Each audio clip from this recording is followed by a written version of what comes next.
اللہ کا نام لے کر جو بڑا مہربان نہایت رحم والا ہے۔ اے نبی، مجاہد لوگ تم سے غنیمت کے مال کے بارے میں دریافت کرتے ہیں کہ کیا حکم ہے۔ کہہ دو کہ غنیمت اللہ اور اس کے رسول کا مال ہے، تو اللہ سے ڈرو اور آپس میں صلح رکھو، اور اگر ایمان رکھتے ہو تو اللہ اور اس کے رسول کے حکم پر چلو۔ مومن تو وہ ہیں کہ جب اللہ کا ذکر کیا جاتا ہے تو ان کے دل ڈر جاتے ہیں، اور جب انہیں اس کی آیتیں پڑھ کر سنائی جاتی ہیں تو ان کا ایمان اور بڑھ جاتا ہے، اور وہ اپنے پروردگار پر بھروسہ رکھتے ہیں، اور وہ جو نماز قائم کرتے ہیں اور جو مال ہم نے ان کو دیا ہے اس میں سے نیک کاموں میں خرچ کرتے ہیں، یہی سچے مومن ہیں، اور ان کے لیے ان کے پروردگار کے ہاں بڑے بڑے درجے ہیں اور بخشش اور عزت کی روزی ہے۔ ان لوگوں کو اپنے گھروں سے اسی طرح نکلنا چاہیے تھا جس طرح تمہارے پروردگار نے تم کو تدبیر کے ساتھ اپنے گھر سے نکالا، اور اس وقت مومنوں کی ایک جماعت ناخوش تھی، وہ لوگ حق بات میں اس کے ظاہر ہونے کے بعد تم سے جھگڑنے لگے، گویا موت کی طرف ہانکے جاتے ہیں اور اسے دیکھ رہے۔ اور اس وقت کو یاد کرو جب اللہ تم سے وعدہ کرتا تھا کہ ابو سفیان اور ابو جہل کے 2 گروہوں میں سے ایک گروہ تمہارے لیے مغلوب ہو جائے گا، اور تم چاہتے تھے کہ جو قافلہ بے شان و شوکت یعنی بے ہتھیار ہے وہ تمہارے ہاتھ آ جائے،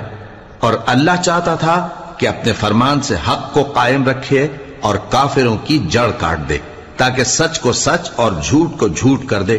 گو مشرک ناخوش ہی ہوں۔ جب تم لوگ اپنے پروردگار سے فریاد کرتے تھے تو اس نے تمہاری دعا قبول کر لی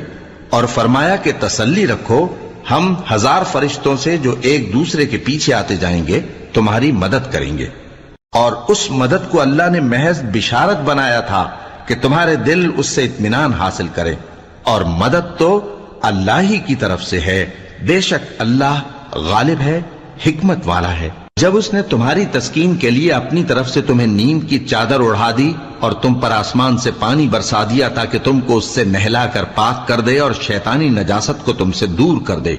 اور اس لیے بھی کہ تمہارے دلوں کو مضبوط کر دے اور اس سے تمہارے پاؤں جمائے رکھے۔ جب تمہارا پروردگار فرشتوں کو ارشاد فرماتا تھا کہ میں تمہارے ساتھ ہوں، تم مومنوں کو تسلی دو کہ ثابت قدم رہیں، میں ابھی کافروں کے دلوں میں روب و ہیبت ڈالے دیتا ہوں، سو ان کی گردنیں اڑا دو اور ان کی پور پور توڑ دو۔ یہ سزا اس لیے دی گئی کہ انہوں نے اللہ اور اس کے رسول کی مخالفت کی، اور جو شخص اللہ اور اس کے رسول کی مخالفت کرتا ہے تو اللہ بھی سخت عذاب دینے والا ہے۔ یہ مزہ تو یہاں چکھو، اور یہ سمجھ لو کہ کافروں کے لیے آخرت میں دوزخ کا عذاب بھی تیار ہے۔ اے اہل ایمان، جب میدان جنگ میں کفار سے تمہارا مقابلہ ہو تو ان سے پیٹھ نہ پھیرنا، اور جو شخص جنگ کے روز اس صورت کے سوا کہ لڑائی کے لیے کنارے کنارے چلے یعنی حکمت عملی سے دشمن کو مارے یا اپنی فوج میں جا ملنا چاہے،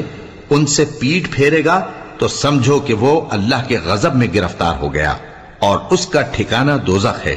اور وہ بہت ہی بری جگہ ہے۔ پس تم لوگوں نے ان کفار کو قتل نہیں کیا بلکہ اللہ نے انہیں قتل کیا، اور اے نبی، جس وقت تم نے کنکریاں پھینکی تھیں تو وہ تم نے نہیں پھینکی تھی بلکہ اللہ نے پھینکی تھی۔ اس سے غرض یہ تھی کہ مومنوں کو اپنے احسانوں سے اچھی طرح آزما لے، بے شک اللہ سنتا ہے، جانتا ہے۔ ہوا بھی یوں ہی، اور کچھ شک نہیں کہ اللہ کافروں کی تدبیر کو کمزور کر دینے والا ہے۔ کافروں، اگر تم فیصلہ چاہتے ہو تو تمہارے پاس فیصلہ آ چکا، اگر تم اپنے افعال سے باز آ جاؤ تو تمہارے حق میں بہتر ہے، اور اگر پھر نافرمانی کرو گے تو ہم بھی پھر تمہیں عذاب کریں گے، اور تمہاری جماعت خواہ کتنی ہی بڑی ہو تمہارے کچھ بھی کام نہ آئے گی، اور اللہ تو مومنوں کے ساتھ ہے۔ اے ایمان والو، اللہ اور اس کے رسول کے حکم پر چلو اور اس سے روگردانی نہ کرو جبکہ تم سنتے بھی ہو، اور ان لوگوں جیسے نہ ہونا جو کہتے ہیں کہ ہم نے سن لیا مگر حقیقت میں نہیں سنتے۔ کچھ شک نہیں کہ اللہ کے نزدیک تمام جانداروں میں بدترین وہ بہرے گونگے لوگ ہیں جو عقل سے کام نہیں لیتے، اور اگر اللہ ان میں خیر کی طلب دیکھتا تو ان کو سننے کی توفیق بخشتا، اور اگر یوں ہی انہیں سنوا دیتا تو وہ منہ پھیر کر بھاگ جاتے۔ مومنوں، اللہ اور اس کے رسول کا حکم قبول کرو جبکہ رسول تمہیں ایسے کام کے لیے بلاتے ہیں جو تم کو زندگی جاوداں بخشتا ہے، اور جان رکھو کہ اللہ آدمی اور اس کے دل کے درمیان حائل ہو جاتا ہے، اور یہ بھی کہ تم سب اس کے روبرو جمع کیے جاؤ گے۔ اور اس فتنے سے ڈرو جو خصوصیت کے ساتھ انہی لوگوں پر واقع نہ ہوگا جو تم میں گناہگار ہیں، اور جان رکھو کہ اللہ سخت عذاب دینے والا ہے۔ اور اس وقت کو یاد کرو جب تم زمین مکہ میں قلیل اور ضعیف سمجھے جاتے تھے اور ڈرتے رہتے تھے کہ لوگ تمہیں اڑا نہ لے جائیں، یعنی ختم نہ کر دیں، تو اس نے تم کو جگہ دی اور اپنی مدد سے تم کو تقویت بخشی اور پاکیزہ چیزیں کھانے کو دیں تاکہ اس کا شکر کرو۔ اے ایمان والو، نہ تو اللہ اور رسول سے خیانت کرو اور نہ اپنی امانتوں میں خیانت کرو، اور تم ان باتوں کو جانتے ہو، اور جان رکھو کہ تمہارا مال اور اولاد بڑی آزمائش ہے، اور یہ کہ اللہ کے پاس نیکیوں کا بڑا ثواب ہے۔ مومنو، اگر تم اللہ سے ڈرو گے تو وہ تمہارے لیے حق و باطل کا فرق ظاہر کر دے گا اور تمہارے گناہ مٹا دے گا اور تمہیں بخش دے گا، اور اللہ بڑے فضل والا ہے۔ اور اس وقت کو یاد کرو جب کافر لوگ تمہارے بارے میں چال چل رہے تھے کہ تم کو قید کر دیں یا جان سے مار دیں یا وطن سے نکال دیں، تو ادھر تو وہ چال چل رہے تھے اور ادھر اللہ تدبیر کر رہا تھا، اور اللہ بہترین تدبیر کرنے والا ہے۔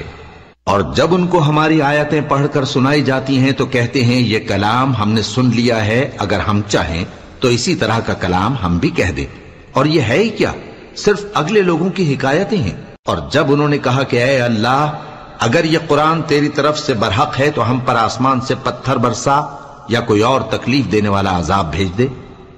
اور اللہ ایسا نہ تھا کہ جب تک ہے پیغمبر تم ان میں تھے انہیں عذاب دیتا، اور نہ ایسا ہے کہ وہ تو بخشش مانگیں اور اللہ انہیں عذاب دے۔ اور اب ان کے لیے کون سی وجہ ہے کہ وہ انہیں عذاب نہ دے، جبکہ وہ مسجد حرام میں نماز پڑھنے سے روکتے ہیں، جبکہ وہ اس مسجد کے متولی بھی نہیں ہیں۔ اس کے متولی تو صرف پرہیزگار ہیں، لیکن ان میں کے اکثر نہیں جانتے۔ اور ان لوگوں کی نماز خانہ کعبہ کے پاس سیٹیاں اور تالیاں بجانے کے سوا کچھ نہ تھی، تو تم جو کفر کرتے تھے اب اس کے بدلے عذاب کا مزہ چکھو۔ جو لوگ کافر ہیں اپنا مال خرچ کرتے ہیں کہ لوگوں کو اللہ کے رستے سے روکیں، سو ابھی اور خرچ کریں گے، مگر آخر وہ خرچ کرنا ان کے لیے موجب افسوس ہوگا، اور وہ مغلوب ہو جائیں گے، اور کافر لوگ دوزخ کی طرف ہانکے جائیں گے تاکہ اللہ پاک سے ناپاک کو الگ کر دے اور ناپاک کو ایک دوسرے پر رکھ کر ایک ڈھیر بنا دے، پھر اس کو دوزخ میں ڈال دے۔ یہی لوگ خسارہ پانے والے ہیں۔ اے پیغمبر، کفار سے کہہ دو کہ اگر وہ اپنے افعال سے باز آ جائیں تو جو ہو چکا وہ انہیں معاف کر دیا جائے گا، اور اگر پھر وہی حرکات کرنے لگیں گے تو اگلے لوگوں کا جو طریقہ جاری ہو چکا ہے وہی ان کے حق میں بھی برتا جائے گا۔ اور ان لوگوں سے لڑتے رہو یہاں تک کہ فتنہ یعنی کفر کا فساد باقی نہ رہے اور دین سب اللہ ہی کا ہو جائے، اور اگر وہ باز آ جائیں تو اللہ ان کے کاموں کو دیکھ رہا ہے، اور اگر روگردانی کریں تو جان رکھو کہ اللہ تمہارا حمایتی ہے، اور وہ خوب حمایتی اور خوب مددگار ہے۔ اور جان رکھو کہ جو مال غنیمت تم کفار سے حاصل کرو اس میں سے 5واں حصہ اللہ کا اور اس کے رسول کا اور اہل قرابت اور یتیموں کا اور محتاجوں کا اور مسافروں کا ہے۔ اگر تم اللہ پر اور اس نصرت پر ایمان رکھتے ہو جو حق و باطل میں فرق کرنے کے دن یعنی جنگ بدر میں جس دن دونوں فوجوں میں مٹ بھیڑ ہو گئی تھی، ہم نے اپنے محبوب بندے محمد صلی اللہ علیہ وآلہ وسلم پر نازل فرمائی، اور اللہ ہر چیز پر قادر ہے۔ جس وقت تم مدینے سے قریب کے ناکے پر تھے اور کافر دور کے ناکے پر، اور قافلہ تم سے نیچے اتر گیا تھا، اور اگر تم جنگ کے لیے آپس میں قرارداد کر لیتے تو وقت معین پر جمع ہونے میں تقدیم و تاخیر ہو جاتی، لیکن اللہ کو منظور تھا کہ جو کام ہو کر رہنے والا تھا اسے کر ہی ڈالے، تاکہ جو مرے بصیرت پر یعنی یقین جان کر مرے، اور جو جیتا رہے وہ بھی بصیرت پر یعنی حق پہچان کر جیتا رہے۔ اور کچھ شک نہیں کہ اللہ سنتا ہے، جانتا ہے۔ اس وقت اللہ نے تمہیں خواب میں کافروں کو تھوڑی تعداد میں دکھایا تھا، اور اگر بہت کر کے دکھاتا تو تم لوگ جی چھوڑ دیتے اور جو کام درپیش تھا اس میں جھگڑنے لگتے، لیکن اللہ نے تمہیں اس سے بچا لیا، بے شک وہ سینوں کی باتوں تک سے واقف ہے۔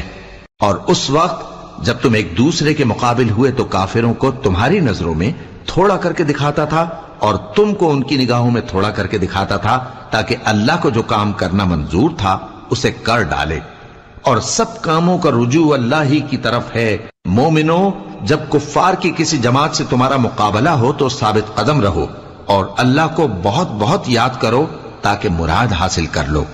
اور اللہ اور اس کے رسول کے حکم پر چلو، اور آپس میں جھگڑا نہ کرنا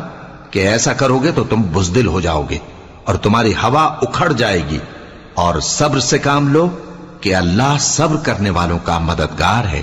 اور ان لوگوں جیسے نہ ہونا جو اتراتے ہوئے یعنی حق کا مقابلہ کرنے کے لیے اور لوگوں کو دکھانے کے لیے گھروں سے نکل آئے اور لوگوں کو اللہ کی راہ سے روکتے ہیں، اور جو اعمال یہ کرتے ہیں اللہ ان کا احاطہ کیے ہوئے ہے۔ اور جب شیطان نے ان کے اعمال ان کو آراستہ کر دکھائے اور کہا کہ آج کے دن لوگوں میں سے کوئی تم پر غالب نہ ہوگا اور میں تمہارا رفیق ہوں، لیکن جب دونوں فوجیں ایک دوسرے کے مقابل صف آرا ہوئیں تو پسپا ہو کر چل دیا اور کہنے لگا کہ مجھے تم سے کوئی واسطہ نہیں، میں تو ایسی چیزیں دیکھ رہا ہوں جو تم نہیں دیکھ سکتے، مجھے تو اللہ سے ڈر لگتا ہے اور اللہ سخت عذاب کرنے والا ہے۔ اس وقت منافق اور کافر جن کے دلوں میں بیماری تھی کہتے تھے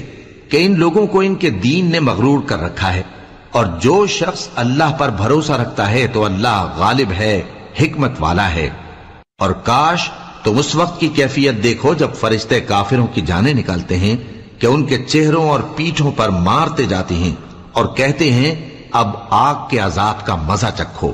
یہ ان اعمال کی سزا ہے جو تمہارے ہاتھوں نے آگے بھیجی ہیں، اور یہ جان رکھو کہ اللہ بندوں پر ظلم نہیں کرتا۔ جیسا حال فرعونیوں اور ان سے پہلے لوگوں کا ہوا تھا ویسا ہی ان کا ہوا کہ انہوں نے اللہ کی آیتوں سے کفر کیا تو اللہ نے ان کے گناہوں کی سزا میں ان کو پکڑ لیا۔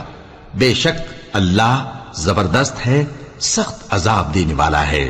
یہ اس لیے کہ جو نعمت اللہ کسی قوم کو دیا کرتا ہے جب تک وہ خود اپنے دلوں کی حالت نہ بدل ڈالیں اللہ اسے نہیں بدلا کرتا، اور اس لیے کہ اللہ سنتا جانتا ہے۔ جیسا حال فرعونیوں اور ان سے پہلے لوگوں کا ہوا تھا ویسا ہی ان کا ہوا۔ انہوں نے اپنے پروردگار کی آیتوں کو جھٹلایا تو ہم نے ان کو ان کے گناہوں کے سبب ہلاک کر ڈالا اور فرعونیوں کو ڈبو دیا، اور وہ سب ظالم تھے۔ جانداروں میں سب سے بدتر اللہ کے نزدیک وہ لوگ ہیں جو کافر ہیں، سو وہ ایمان نہیں لاتے۔ جن لوگوں سے تم نے صلح کا عہد کیا ہے پھر وہ ہر بار اپنے عہد کو توڑ ڈالتے ہیں اور اللہ سے نہیں ڈرتے، اگر تم ان کو لڑائی میں پاؤ تو انہیں ایسی سزا دو کہ جو لوگ ان کے پس پشت ہوں وہ ان کو دیکھ کر بھاگ جائیں، عجب نہیں کہ ان کو اس سے عبرت ہو۔ اور اگر تم کو کسی قوم سے دغابازی کا خوف ہو تو ان کا عہد انہی کی طرف پھینک دو کہ اس طرح تم سب برابر ہو جاؤ۔ کچھ شک نہیں کہ اللہ دغابازوں کو دوست نہیں رکھتا، اور کافر یہ خیال ہرگز نہ کریں کہ وہ آگے نکل گئے ہیں، وہ ہمیں عاجز نہیں کر سکتے۔ اور جہاں تک ہو سکے فوج کی جمعیت کے زور سے اور گھوڑوں کے تیار رکھنے سے ان کے مقابلے کے لیے مستعد رہو کہ اس سے اللہ کے دشمنوں اور تمہارے دشمنوں اور ان کے سوا اور لوگوں پر جن کو تم نہیں جانتے اور اللہ جانتا ہے ہیبت بیٹھی رہے گی، اور تم جو کچھ اللہ کی راہ میں خرچ کرو گے اس کا ثواب تم کو پورا پورا دیا جائے گا اور تمہارا ذرا نقصان نہ کیا جائے گا۔ اور اگر یہ لوگ صلح کی طرف مائل ہوں تو تم بھی اس کی طرف مائل ہو جاؤ، اور اللہ پر بھروسہ رکھو، کچھ شک نہیں کہ وہ سب کچھ سنتا ہے، جانتا ہے۔ اور اگر یہ چاہیں کہ تم کو فریب دیں تو اللہ تمہیں کفایت کرے گا، وہی تو ہے جس نے تم کو اپنی مدد سے اور مسلمانوں کی جمعیت سے تقویت بخشی اور ان کے دلوں میں الفت پیدا کر دی، اور اگر تم دنیا بھر کی دولت خرچ کرتے تب بھی ان کے دلوں میں الفت پیدا نہ کر سکتے، مگر اللہ ہی نے ان میں الفت ڈال دی، بے شک وہ زبردست ہے، حکمت والا ہے۔ اے نبی، اللہ تم کو اور مومنوں کو جو تمہارے پیرو ہیں کافی ہے۔ اے نبی، مسلمانوں کو جہاد کی ترغیب دو۔ اگر تم میں 20 آدمی ثابت قدم رہنے والے ہوں گے تو 200 کافروں پر غالب رہیں گے، اور اگر 100 ایسے ہوں گے تو 1000 پر غالب رہیں گے، اس لیے کہ کافر ایسے لوگ ہیں کہ کچھ بھی سمجھ نہیں رکھتے۔ اب اللہ نے تم پر سے بوجھ ہلکا کر دیا اور معلوم کر لیا کہ ابھی تم میں کسی قدر کمزوری ہے، پس اگر تم میں 100 ثابت قدم رہنے والے ہوں گے تو وہ 200 پر غالب رہیں گے، اور اگر 1000 ہوں گے تو اللہ کے حکم سے 2000 پر غالب رہیں گے، اور اللہ ثابت قدم رہنے والوں کا مددگار ہے۔ پیغمبر کو شایع نہیں کہ اس کے قبضے میں قیدی رہیں جب تک کافروں کو قتل کر کے زمین میں کثرت سے خون نہ بہا دے. تم لوگ دنیا کے مال کے طالب ہو اور اللہ آخرت کی بھلائی چاہتا ہے، اور اللہ غالب ہے، حکمت والا ہے. اگر اللہ کا حکم پہلے نہ ہو چکا ہوتا تو جو فدیہ تم نے لیا ہے اس کے بدلے تم پر بڑا عذاب نازل ہوتا. اب جو مال غنیمت تمہیں ملا ہے اسے کھاؤ کہ وہ تمہارے لیے حلال طیب ہے، اور اللہ سے ڈرتے رہو، بے شک اللہ بخشنے والا ہے، مہربان ہے. اے پیغمبر، جو قیدی تمہارے قبضے میں یعنی گرفتار ہیں ان سے کہہ دو کہ اگر اللہ تمہارے دلوں میں نیکی معلوم کرے گا تو جو مال تم سے چھن گیا ہے اس سے بہتر تمہیں عنایت فرمائے گا اور تمہارے گناہ بھی معاف کر دے گا، اور اللہ بخشنے والا ہے، مہربان ہے. اور اگر یہ لوگ تم سے دغا کرنا چاہیں گے تو یہ پہلے ہی اللہ سے دغا کر چکے ہیں، تو اس نے ان کو تمہارے قبضے میں کر دیا، اور اللہ دانا ہے، حکمت والا ہے. جو لوگ ایمان لائے اور جنہوں نے ہجرت کی اور اللہ کی راہ میں اپنے مال اور جان سے لڑے، وہ اور جنہوں نے ہجرت کرنے والوں کو جگہ دی اور ان کی مدد کی، وہ آپس میں ایک دوسرے کے رفیق ہیں. اور جو لوگ ایمان تو لے آئے لیکن ہجرت نہیں کی، تو جب تک وہ ہجرت نہ کریں تم کو ان کی رفاقت سے کچھ سروکار نہیں. اور اگر وہ تم سے دین کے معاملات میں مدد طلب کریں تو تم کو مدد کرنی لازم ہے، مگر ان لوگوں کے مقابلے میں کہ تم میں اور ان میں صلح کا عہد ہو مدد نہیں کرنی چاہیے، اور اللہ تمہارے سب کاموں کو دیکھ رہا ہے. اور جو لوگ کافر ہیں وہ بھی ایک دوسرے کے رفیق ہیں. تو مومنو، اگر تم یہ کام نہ کرو گے تو ملک میں فتنہ برپا ہو جائے گا اور بڑا فساد مچے گا. اور جو لوگ ایمان لائے اور وطن سے ہجرت کر گئے اور اللہ کی راہ میں جہاد کرتے رہے، اور جنہوں نے ہجرت کرنے والوں کو جگہ دی اور ان کی مدد کی، یہی لوگ سچے مسلمان ہیں. ان کے لیے اللہ کے ہاں بخشش اور عزت کی روزی ہے. اور جو لوگ بعد میں ایمان لائے اور وطن سے ہجرت کر گئے اور تمہارے ساتھ ہو کر جہاد کرتے رہے، وہ بھی تمہیں میں سے ہیں. اور رشتہ دار اللہ کے حکم کی روح سے ایک دوسرے کے زیادہ حقدار ہیں. کچھ شک نہیں کہ اللہ ہر چیز سے واقف ہے.